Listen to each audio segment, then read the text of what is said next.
can you teach creative writing? Can you teach art? Is this something that's teachable? And how do you respond to that as a teacher? And also, what do you try to give to students who are trying to work in these fields? Right. I think it can absolutely be taught. Otherwise, I wouldn't be trying to teach it.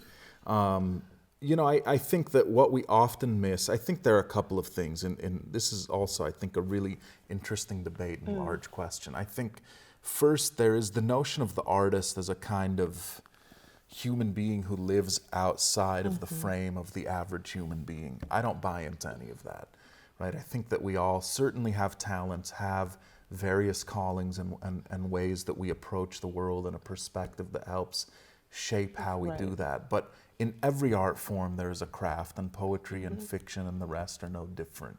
So I think first and foremost is teaching the craft of writing and helping students figure out how to create whatever the content they're interested in, the best way to do that. There are good ways to write poems. Right. And if you get a group of editors, for example, even radically different editors together and give them 10 poems, the chances are the majority of them will gravitate towards a few of them and say, these are the poems that have some promise. Now, they may have very different aesthetics, very different views on content and so on, but what they're seeing there is craft.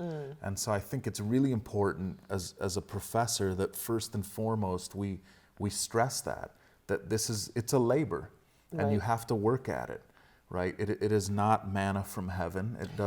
It's not the inspired individual sitting in their studio who just does something brilliant. There's hard work at this.